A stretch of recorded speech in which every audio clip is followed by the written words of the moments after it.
is good?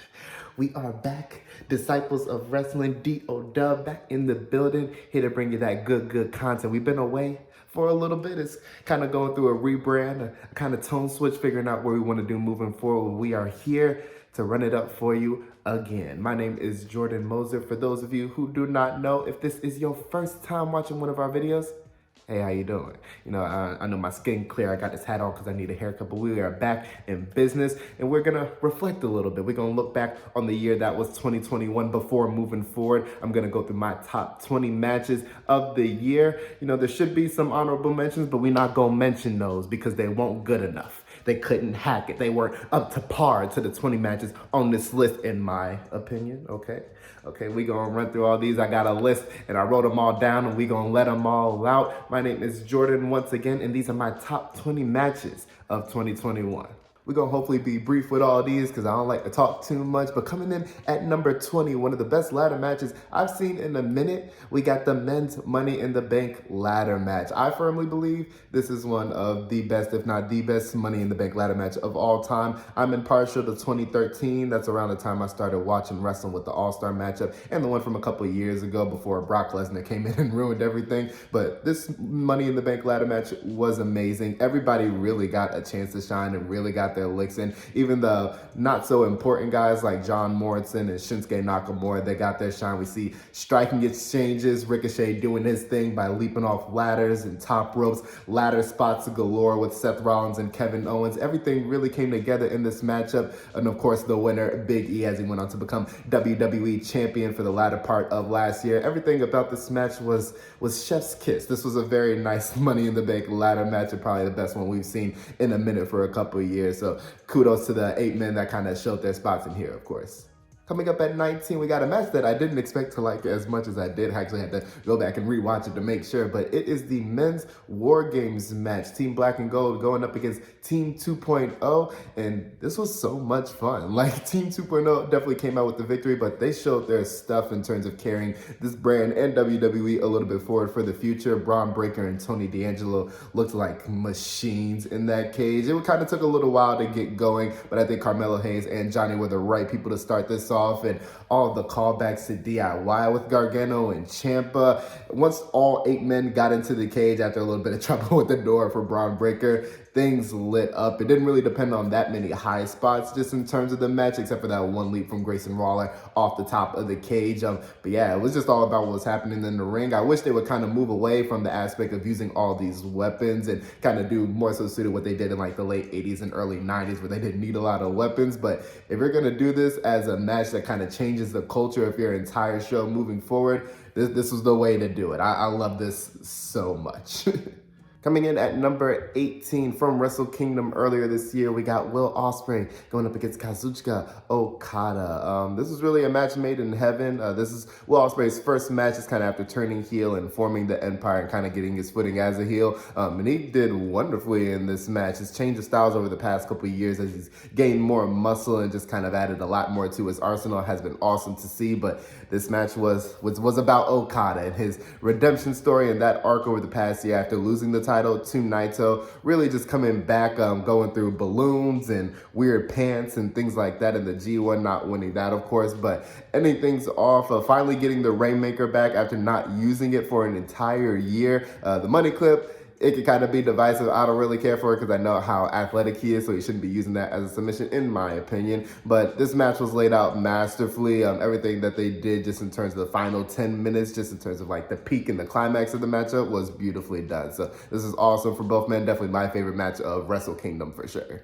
Next up, we got our first match from WrestleMania this year, coming in at number 17, the main event of night 2. We got Roman Reigns, Edge, and Daniel Bryan going at it at a triple threat for the Universal Championship. This match was balls to the wall. All 3 men hated each other. All men had motive to hate each other, and it was beautifully crafted. We even see spots like that Roman Reigns powerbomb to Daniel Bryan through the table. Daniel Bryan and Edge with Roman Reigns locked in each submission, just fighting with headbutts, the concerto goal ultimately to both men to end the matchup. I didn't like the Jey Uso interference too much, but gladly he wasn't kind of a factor for most of the matchup as we had expected going into the match. But yeah, this was so much fun. Roman Reigns, you are the tribal chief. You did your thing. You said what you were going to do, and our Rock would be out. All three men pulled their weight in this matchup. This is a great way to end off WrestleMania for sure. Next up, we have at number 16 from Grand Slam, Kenny Omega going up against Bryan Danielson. I know this was one of the best matches of the year. Yeah. I think it was a little tad overrated, firmly because I believe it never really hit that like third gear that I think they were planning on going into and probably will go into their next matchup. But it just kind of fell flat, kind of the ending for me. But everything for like the first like 29 minutes and 30 seconds, the atmosphere of this match was the best in any arena for any match this entire year. The way that they looked at each other, the way the crowd was in it, it was beautifully crafted. And yeah, it never really did hit that extra gear, but the way that they kind of spaced everything out throughout the first 29 minutes was phenomenal. I can't wait to see these two do battle again. Bryan Danielson is loving these draws, which we're going to find out a little bit about later in the video. But yeah, this was perfect for what it was, of course, and hoping to look toward the match later, of course. The next three matches I'm going to list off all have the same man included, just with different opponents, so be wary of that. Don't judge me. But coming in at number 15, we got Tomohiro Ishii going up against Shingo Takagi from night one of the G1 Climax. This was two brutes going at it. You know what it is. Takagi and Tomohiro Ishii are one of the most brutal men in the entire world of wrestling, and Tomohiro Ishii is one of my favorite wrestlers of all time. Just his style is so poignant, so in your face, so brutal, and Takagi's kind of from that same ilk. So the way that they went for 20-25 minutes was just beautifully crafted. It brings us back to the never openweight matches, the first time that they introduced the belt with Shibata and Goto and Ishii and all that. So this was beautifully done. Definitely the great way to kick off the G1 Climax for this year and the great tournament that they had. So yeah, that was an incredible way to start things off for sure. Next up at number 14, we got from Wrestling Dontaku, Will Ospreay going up against Shingo Takagi for the IWGP World Heavyweight Championship. This was one of those epics we know to come and love. Will Ospreay, really this is the match that kind of made me like change my impression of him. I had seen the Okada match and I was like, all right, yeah, he's good. He's kind of changed his style a little bit, but he is no longer pip pip cheerio boy. Like, he is the kingpin. He is a killer. That hidden blade is phenomenal. That Stormbreaker is amazing. And Takagi really brought that fight into this match as well. These last 10 minutes of this match really sold it with me for the back and forth that they were doing with the big moves, the pumping bombers, the last of the dragon. The kicks out in this matchup were really phenomenally done. So this is a great way to kind of establish Will Ospreay moving forward as a champion before he got hurt. But yeah, what a phenomenal matchup as well. And lastly, for our Takagi matches, coming in at 13, we got Hiroshi Tanahashi going up against Takagi for the Never Openweight Championship from New Beginning. This was incredible as well. Tanahashi going after that leg with those dragon schools and those drop kicks will never get old. I'm telling you, I love it. I really took a nice little like peek at Tanahashi during this match because we already know what Shingo brought to the table, but Tanahashi, the fact that he's doing this at 45, still wrestling the same way where he was like 30 when we started watching him, like he is really coming to his own as kind of like the older statesman of a wrestler and just continuing to do the things that he's great at. One of the best baby faces of all time, one of the best wrestlers in Japanese, if not all of history pretty much. So the way that they crafted this was beautifully done. The high fly flow to end things off for Tanahashi to win that belt was a great way to kind of transition towards Takagi getting in that main event scene. But yeah, this was beautiful. I loved it. All right. Coming up next at number 12 from St. Patrick's Day Massacre in AEW, we got Thunder Rosa going up against Britt Baker in the unsanctioned Lights Out match. This was the most brutal and violent women's match I have ever seen in my entire life. And yes, I have watched the AGPW, the Aja Kongs, the Manami Toyotas as they were slamming people on their heads. This was in that ilk, just with weapons. The blood that was shed, the way that these both women were going for like 15-20 minutes, like they were going at it. If AEW had women's feuds like this all the time that led up to this kind of climax, boy, the world would be a so much better place. But yeah, the lengths that they were willing to go to in this match will unquestionably be just an amazing thing going on for the rest of their feud and the rest of the history for AEW and its women's division. This was really like the kick point. It was like the first main event, and they knocked it out of the entire park here. I'm looking forward to the second match that those two have, hopefully coming up this year. But yeah, the way that they did it in this one, that was phenomenal. That was beautiful stuff for sure. Next up, coming in at number 11, we got what was frankly my match of the year about the earlier part of this year. We have Johnny Gargano defending the North American Championship against Kushida at NXT Vengeance Day. I love technical wizardry. I'm a sucker for it, and this was exactly that. They did not hold back anything in the ring as they were fighting outside the ring. Everything kind of had a purpose in the matchup, whether they were going after the arm for Kushida or whether they were just wearing them down as Johnny Gargano was throughout all of Kushida's body, pretty much. But even the high spots like outside the ring, they're running on the ramp to kick the arm was just a really fun spot. Johnny was in full takeover mode here, and this is probably Kushida's definitely his best match in WWE and NXT, but one of the best Kushida single matches I've ever seen as well. Johnny Gargano got the job done, of course, with those 2-1 final beats at the end there. But yeah, this was definitely one of my favorite NXT matches and WWE matches of 2021. So yeah, kudos to both of them just going all out from the jump. No stop. Coming in at number 10 from AEW Double or Nothing, we got the Young Bucks defending those AEW Tag Team Championships against Jon Moxley and Eddie Kingston. You know that atmosphere that I was talking about a little bit earlier with Omega and Danielson? Yeah, this was second. This was very much so on par with what was happening then. This crowd was amazing. The entrance with Moxley and Kingston, you couldn't put out with a water hose. Like, this was phenomenal for just the atmosphere of this matchup. And Moxley and Kingston just being the fighters that they are, continuously coming back. That was really the story of this matchup, just in terms of their resilience throughout the whole thing. Bloodshed, ankle and leg torn up, everything like that. But the Young Bucks, they do overcome. They hit those consistent Kamagoy. It's like blah, blah, blah, blah, blah, or BTE triggers, whichever one you want to call them. But yes, this was incredibly done. The matchup with the scummy heels going up against the fighters who don't give a care. It was lovely. I loved every second of this.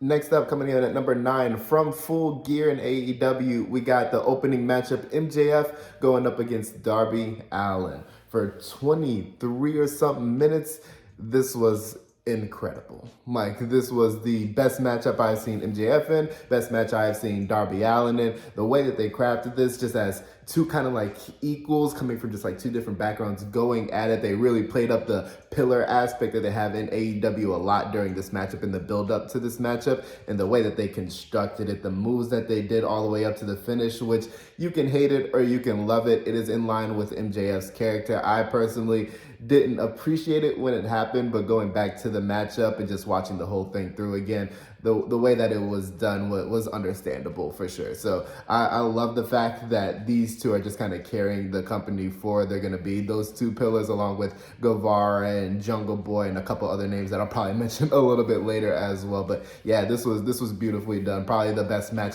on Full Gear if the last match didn't happen. We'll get to that a little bit later as well.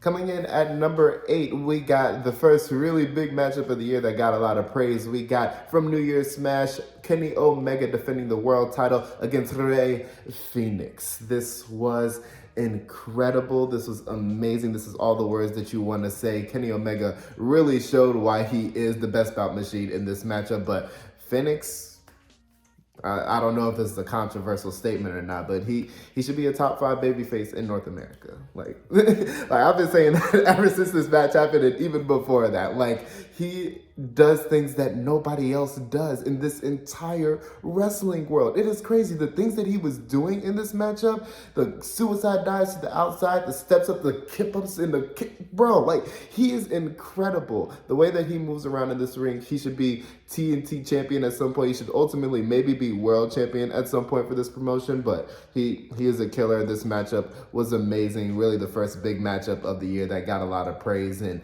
by God, they deserved it for sure. And next up, we got that second WrestleMania match that I had talked about, the main event of night 1. We got Bianca Belair and Sasha Banks going at it for the SmackDown Women's Championship. I will say this isn't the most impressive technical wrestling match on this list, but in terms of impact, in terms of crowd reaction, the way that commentary was reacting, the way that Belair's family reacted to her win, this was one of the more important matches of the year. Two women who main evented WrestleMania, two black women who main evented WrestleMania. As someone who is black, just kind of seeing the impact and how everybody kind of reacted to the things that they did in this matchup. Won the SB of the year for best match in WWE, things like that, and just the kind of impact that they had and the stars that they kind of created from the matchup as well. I can't deny that impact. The way that Bianca won just with the hair whip and really the impressive just feats of strength throughout this entire matchup. Sasha Banks is one of the best wrestlers in the world when given the chance in terms of women and really overall, frankly.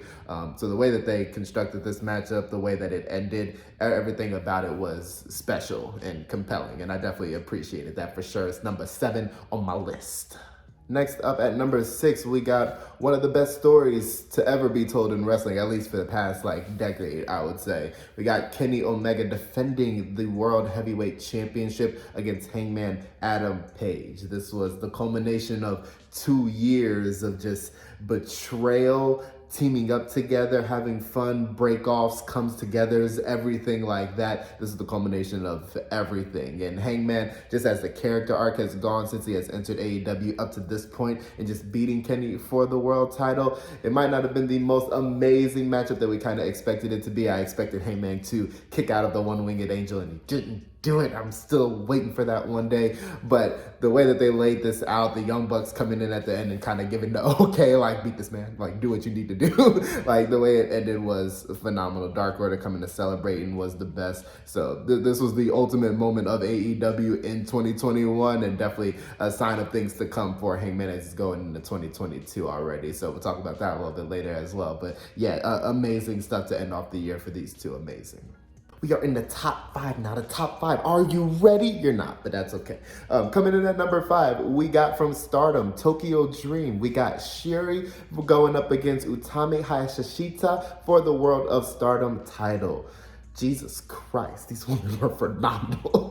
This was amazing. I'm gonna be real. I haven't watched a lot of Stardom. I haven't watched a lot of Joshi wrestling as of late, but if it's anything like this all the time, sign me up. I watched this joint for 45 minutes and my eyes were glued to the screen the entire time. These women, just their present, their fighting acumen, as they have kind of an MMA background for Shiri, but Utami at 23, bro, she is a gangster. You see the presence she had when she came to the ring, the fighting ability and just the resilience of these two throughout the entire matchup was incredible. I definitely need to watch Stardom a little bit more often because these two brought it, the double count out, saying hey, nah, bro.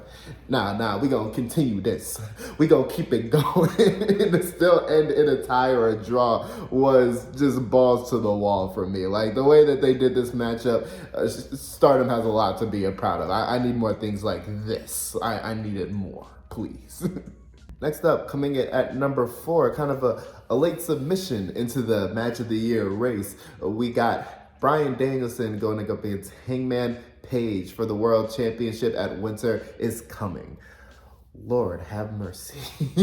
These men for 60 minutes, I don't know if it's on the same level of Okada Omega 2 or even of Flair and Steamboat, but after first view and second view, we're going to have to watch him to compare, but I think it is. Bryan Danielson is one of the most durable and eye-popping wrestlers I have ever seen in my life. Even though he doesn't do amazing big moves or anything like that, everything he does has a purpose. Him and Kurt Angle are the most purposeful wrestlers I have ever seen, at least American-wise. Japanese-wise, might need to look a little bit more into it, but I've never seen anybody do anything with so much precision and striking acumen as those two do. And Bryan Danielson is incredible, and the way that he really brought it to this matchup was fire. Hangman did his thing as well. For the last commercial break that they came back from, Hangman Page really tore it up in the last 15 minutes of this match. He killed it. He was willing to spread blood. Even in the second matchup, they spread blood as well, even more. But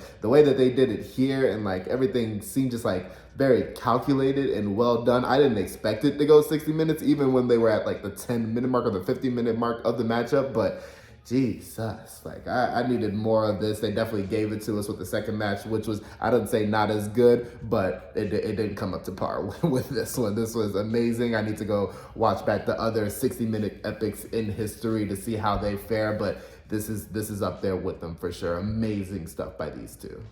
Now these last three matches, kind of as a precursor, as long as I watch wrestling, not a lot of stuff makes my jaw drop anymore. Like, be like, oh my gosh, did they just do that? Not a lot of stuff makes that happen anymore for me. And that's because how much wrestling I've watched, how many moves I've seen, it's different a little bit.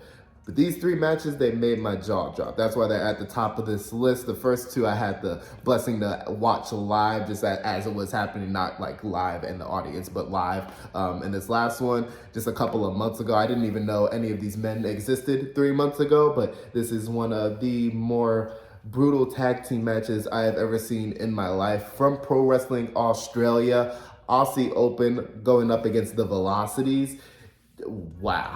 Like, Aussie Open are monsters of men. Like, there's no reason they should make men like that, and there's no reason that they shouldn't be wrestling over this entire world. I know they are on kind of that eastern part right now, but bring them over. Like, bring them over to AEW, bring them over to New Japan, anywhere, Ring of Honor, please, because we need to have more access to those men. They are mountains of men. They are some of the more brutal and striking and wrestling and throwing people around the ring I have ever seen. And the Velocities, even though they were a lot smaller in late for Jude and De Silva, bro, like they ran around that ring. They flew, boy. They were really getting pounded in the beginning part of this matchup, but near like the latter half of this match, they really showed why they were the tag team champions at that point. But Jesus, I need to watch that again. I'm getting goosebumps just thinking about it. Yeah, that matchup, definitely one of the better tag team matches I had ever seen, just like straight up, and I need to watch more Australian wrestling, it looks like, at this point as well. Coming in at number 2, from NXT TakeOver 36, we got Dragunov Ilya going up against Walter for the UK Championship. My God, I never thought that they would top the first one. Never in my wildest dreams were they going to top that empty arena match.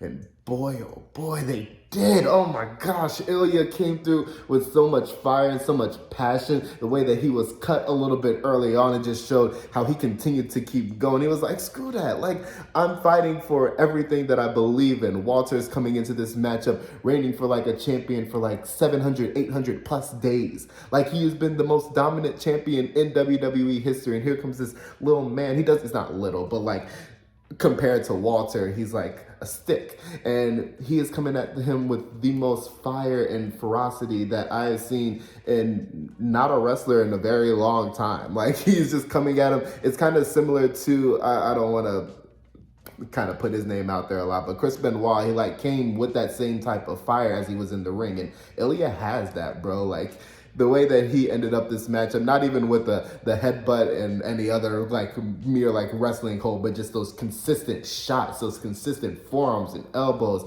and the ref called it and Walter tapped, and I'm just like, bro, that was amazing. Like, you don't get many matches like that, especially in WWE and NXT. So that was incredible. Ilya is definitely the deserving champ. Walter now coming overseas to be in NXT, hopefully on the main roster soon as well. But yeah, they lit it up here for sure. This was one of the best matches that we had seen this year for sure. But it ain't number 1, because lastly, at number 1, do we get a drum roll? No, we ain't doing the drum roll. From AEW All Out, we got the steel cage match, the Young Bucks defending the AEW Tag Team Championships against the Lucha Bros. My good Lord, this was, wow, like, this was one of the best cage matches I've ever seen. The best cage match I've ever seen, actually. This is one of the best tag team matches I have ever seen. The Young Bucks, they break rules all the time. This allowed them to be in the space where they don't have to worry about rules. They can just go and they can be free and they can break all the rules that they want. And kudos to them, because this was phenomenally laid out. Kudos to the tags, like the tags on the shoe and how they brought that out in just the bag. That was amazing. Nobody really got involved, which I loved. Penta bleeding added a lot to it. The tag team maneuvers, just like going at each other for the double team moves in this matchup. it made everything seem so much clear. Like, everything seemed clear after this match. I don't know how to explain it, but I was up for a lot of this matchup, and 22 minutes was the most perfect length for it. Like, everything about this match suited right in the middle of the card was perfecto. Like, I cannot talk as highly as I can about this match. Phoenix is a madman for flying off the top of that cage the way that he did. That ended it with that jumping pile driver for the 1, 2, 3, and whew, I'm gonna get goosebumps. I'm gonna go watch all these matches over again because I am having so much fun just like reliving 2021, but it's over. It's over now. 2022 is on the horizon. Big things for DOW. Big things for the boys are coming, and we're just getting started. It's the beginning of the year. You already know what it is. That is going to be it from me. You will see more videos throughout the week, in the months to come. Check out our IG. That's going to be listed in the comments. We're going to be doing a lot of things up there more often as well, but that is it. Peace out. Enjoy your time. Enjoy the new year and everything like that is to come. Follow your resolutions. I'm not following mine, but it's okay though. It's okay though. I see you soon. Yeah.